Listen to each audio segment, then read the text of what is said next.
my channel. My name is Kadeen, and as some of you know, I'm an artist, meaning I paint and sell. I don't sing, rap, or DJ. I'm an artist. Some of you have been asking for my art journey. Most of you know that I do paint and sell. So today, that is exactly what we're going to be exploring. My art journey. How I found out that art is actually my purpose and why I love it so much.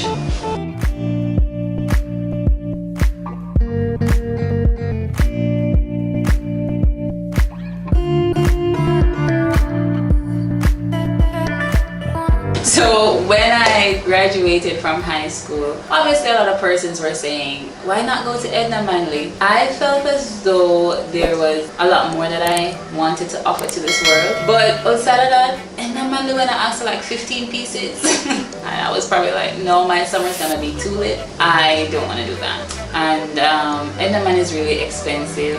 And at the time, honestly, I did not see art as something that I wanted to pursue in terms of a career. At that time, I was very boxed in the sense of what art could do or what art represents. I just thought, okay, you're gonna paint and you might be lucky if somebody buy a piece from you. So after that, I went on to do psychology, which I do love and I don't regret doing that. But every summer that I would go overseas, I would ensure that I get tools, more and more tools, meaning more canvas, more paintbrushes. I have almost 200 paintbrushes, gallons of paint or half gallons of paint, just to, you know, facilitate this passion or this hobby that I had. One thing about it though, my parents were always very supportive of my art. I started painting in grade 9 and that's when I started to like it and started to understand, okay, perspective, mixtures of colors and all those kind of other things. But I remember during the Christmas holiday, being in grade 11 and we had to go to school for CXC again, CXC SB. And I lived in Hanover and Westwood is in Trelawney. And my father would get up every day to drive me from Hanover for 3 days, drop me off to school and pick me up back. That's an A+ dad. My mom would ensure that I have all the tools, meaning the best acrylic paints, the best paintbrushes. But I was the only one in my class with a portfolio that I could walk with my artwork.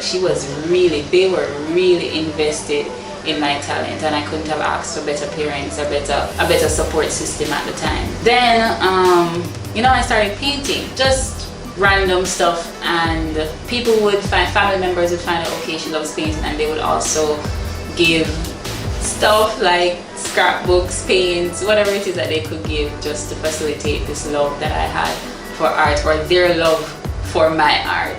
And then I got to UWI and we went to this class, I think it was interpersonal dynamics, where I was able now to express or show off my creative side. We had the opportunity to make stuff. So in CXC I did imaginative composition, which is basically painting, and decorative craft, which you're able to make stuff. So I do make a lot of stuff like journals. So I made this journal from scratch, which was basically for class. I was very proud of it. It was the first journal I made. It's basically just sitting down and studying how other people have done it before and just putting it together. And this was made in probably 2010. It's 10 years now, so it's durable. Then though, also in UWI, I made this newspaper from regular paper, I think. I was able to express my artistic side in this newspaper. But it also allowed me to look deeply into myself to see, you know, the kind of things that made me who I am. My stories that were important, very necessary part of my life. I did a comic section and all that lovely stuff. 10 out of 10 for creativity, blouse and skirt. Okay, so this piece was actually done on the 21st of August 2006. That was the summer before I went into grade 11.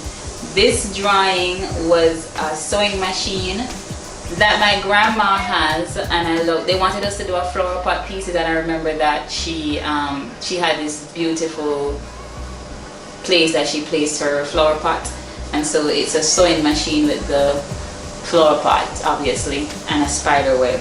And this was one of my favorite pieces because I got the shading right, I got the perspective right, I got all of that up and here. So this piece is actually one of my CXC SBA submissions. Really love this piece because of the stone wall and everything, and I got good reviews from this one. Let me just say I got a credit in visual arts, and that's not easy to get. So I got a grade 2, and that was awesome. So after graduating from UWI, I went on the obvious job hunt. I was made to believe that having a 9 to 5 is the way out. You know, just try to find a job because nobody no one buy no art. And I felt as though, instead of not having anybody to purchase my art, I felt as though I was criticized, my talent was criticized. I felt as though it wasn't enough. I felt as though it wasn't supported, so I thought that it wasn't good enough then. And for a period of time I stopped painting. I would do probably like 1 drawing per year, and that was a lot less for me because normally I would do like 1 per month when I wasn't doing it for, you know, a side job or, you know, trying to build a career out of it. And for years I decided, all right, I'm not going to be doing that. In 2015 I decided that that's what I was going to do. I still wasn't getting the support from my partner at the time, but I decided that that's what I was going to do. But at the same time, I still didn't believe in it. I still didn't believe in myself. I still didn't believe that, okay, it was going to sell. So I didn't push it as I should have pushed it to the point where people would know about it, because, you know, I was just being told that, yeah, you can paint, but try find one different work because that's not going to pay the bills. And I remember still going back to art. I did Mother's Day paintings 3 years in a row, I think. And that was well received. People started loving that. And I started moving from painting like paintings that I showed you earlier to doing inspirational pieces and quotes. In December of last year, my friends Jerome and Misha, hey guys, they were getting married, and Jerome reached out to me to do his welcome sign and his aisle pieces. Now, I've never painted on board. I have never done anything like that, but I was like, okay, I'm up for a challenge, so I'll do it. And when I started painting them, I had a very special person say to me that, you know, Kadeen, then some American Salon Fantana, you know, they're really, really good. And I'm like, really? You're sure? And he was like, yes, they're elegant, they're real. I didn't know you could paint like this, because obviously I wasn't painting, and I would just paint or draw if somebody asked me to. I wasn't doing it for myself. And they asked me to do Love is Patient, Love is Kind, Love Always Protects, Love Always Trusts, or something like that. And I did those for them, and it was well received, and they put it up in their house, and it was gorgeous. So I said to myself at the beginning of COVID that I should paint. And I heard my cousin saying, Kadeen, you really and truly need to take up your art, because you can do so much with it. You paint, you make wedding programs, you make all these other little intricate things that people can use. So I think that you should definitely do it. I'm like, yeah, just to brush her up, yeah, I'm gonna do it. Not really sure, but I'm like, yeah, I'm gonna do it. That's in the plans. But right now I'm gonna focus on something else. And so COVID happened. I said to myself that I was gonna do it, but I think I was dragging my feet a lot, because I was afraid of what it could be. I was afraid that it could go one of either way. I could either do it and fail, or I could do it and people like it and I'm not able to do it, and I'm not able to supply the demand that it would require. So I was stuck in a place like, can I do this? Can I really take on this challenge and do this for myself? Because I don't know if it's gonna be too much. I mean, failure is something that I'm used to, so I'll be comfortable there. But if it becomes too much, can I really? I don't want to let down anybody. I don't want to decide that, okay, I'm gonna do this deal with anybody and then I can't do the work. So I still went ahead and I did it, and now I have the Love is collection, which is just 3 pieces. Love is Patient, Love is Kind, and Love is Caring. And I have the You Are collection. Going through what I've gone through over the years, going through my depression, going through anxiety and all those kind of things, not having anybody or not believing that I was enough for myself or I was strong for myself. This line, the You Are collection, was really inspired by things that I wanted people to I wanted to believe about myself. I wanted to get up in the mornings and see, okay, you are strong, you are enough, you are worth it, you can do this. Because sometimes we have to speak to ourselves, and I feel like art has that power to really inspire you and give you the affirmations that you really need. Sometimes, and I mean, like, all of us have our down days when we feel like, okay, I'm not gonna do this, I can't, I really and truly can't get past this. And just one word from somebody, just one encouraging word, or just one reminder of a time in your life that you did pass or get over something, that was really necessary for me. That was really a driving factor in creating that collection, which was the You Are collection. And I think that was very receptive. A lot of persons liked the idea of it,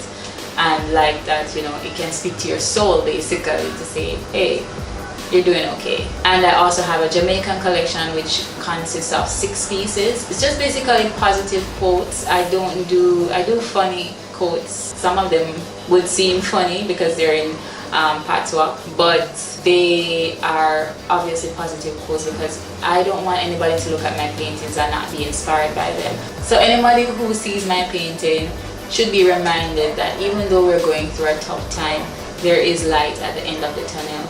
Every dark cloud has a silver lining. We will get through this. Even through bad days, even if it's not the pandemic, even bad days, sometimes you might have a friend that's going through something rough and you just give them a painting that says you are enough, that can speak to them. I found myself also wherever I decided I'm gonna live. Luckily I have a lovely landlord who allows me to be expressive in my apartment. So my previous apartment had You Are Beautiful in the bathroom and Live, Love, Laugh. So when I go in there, I would see it, and it's something that will remind me that, hey, you're doing good, you are great, you're beautiful, get out there, kick some ass. Self-love at its best. And when I came in here, I wanted pieces that were biblical and inspirational, and there's one over my bed which says, let your light shine before others. That was an important Bible verse for me because while we want to be inspired ourselves, sometimes we can be an inspiration to others, and we do have something to share with other people. So if it's the love of God that is going to show through me, that is what I want to be showing through me on a daily basis. I want to exercise grace, I want to exercise love, I want to exercise light. And sometimes it's hard for us to do that when we have our own personal issues dealing with. So I oftentimes remind myself. So when I come in the evenings, it's the first thing I see. And when I wake up in the mornings, that's one of the first things I see, and it reminds me that, okay, you have a light, you have a purpose, and you have something to share with the world. Don't ever forget that. So wish me luck. I'm at a point where I see endless possibilities for my artwork. I don't know where it's gonna take me, but I'm excited for that journey. I have decided to take up the mantle and really press on with my artwork. I'm open to suggestions. I like to be challenged by my clients. I am not that kind of artist who will be like, I know what I'm doing, so don't tell me what to do. If it is that you want something and you want it to be done a specific way, trust me, Kadeen Gray is going to do her very best to get it to you exactly how you want it to be done. So I accept the challenge because that makes me a better artist at the end of the day, and it makes me a better person too. As I said before, my paintings are now available in Fontana in Waterloo, which is great news for me. It's a great step in my art journey. I didn't know that I was gonna get to this point, but I'm here and I'm so grateful. I'm also on Instagram as Kadeen.Gray LLC, and there you'll see my paintings. There's so much more in store for where I'm going to go by art, and I will put my information in the description below about where you can find information on my pieces and how you can contact me if it is that you want pieces for yourself. So we've come to the end of the video, and I hope that you guys will support this video. Don't forget to share, comment, and if you haven't subscribed already, please do so. Thank you for watching, and thank you for liking my video because I'm sure you just did. Bye guys.